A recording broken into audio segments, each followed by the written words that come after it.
कोई भी criminal case में जो बर्डन ऑफ प्रूफ होता है नॉर्मली जो कंप्लेनेंट होता है उसी के ऊपर होता है। बट ये एक जजमेंट है जो कि बहुत ही अच्छा जजमेंट है।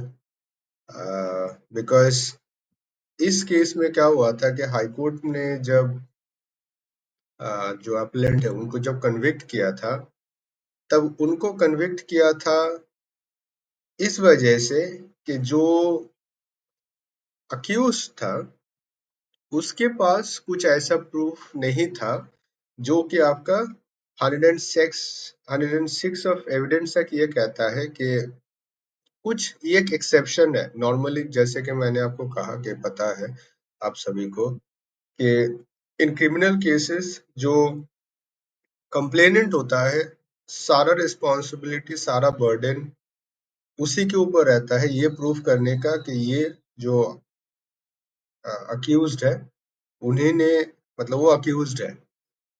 बट सेक्शन 106 ऑपोजिट है। सेक्शन 106 ये कहता है कि जो अक्यूज्ड है कुछ एक्सेप्शनल केसेस में उनका भी रिस्पॉन्सिबिलिटी है या फिर ये जो प्रूफ ऑफ बर्डन जो ओनस जिसको हम लोग कहते हैं ये उसके ऊपर शिफ्ट होता है। अब जैसे ये केस है त्रिमुख मारुति, ये दोनों केसेस ही मर्डर केस से जुड़े हुए होते हैं। और त्रिमुख प्रोनाउंसिएशन कुछ इस तरह का होगा, त्रिमुख मारुति किरण वर्सेस स्टेट ऑफ महाराष्ट्र। इसमें ये कहता है ये एक मर्डर केस था, तो इसमें ये कहता है कि जब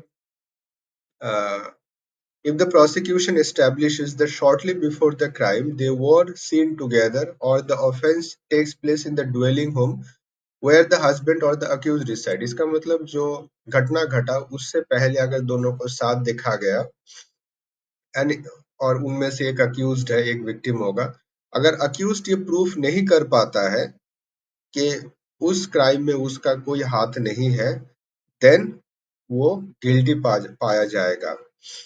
और शरद चंदन सरदा वर्सेस स्टेट ऑफ महाराष्ट्र, ये एक काउंटर जजमेंट है जिसमें ये कहता है कि सिर्फ सस्पिशन होने से नहीं होगा। A mere suspicion can not lead to a finding of guilty specially when there is no available a chain of circumstances unequivocally pointing to the guilt of the accused in the alleged crime that has been held। ये भी एक murder case होता है, but इसमें क्या रहता है कि जो चेन ऑफ इवेंट्स होता है स्टार्टिंग फ्रॉम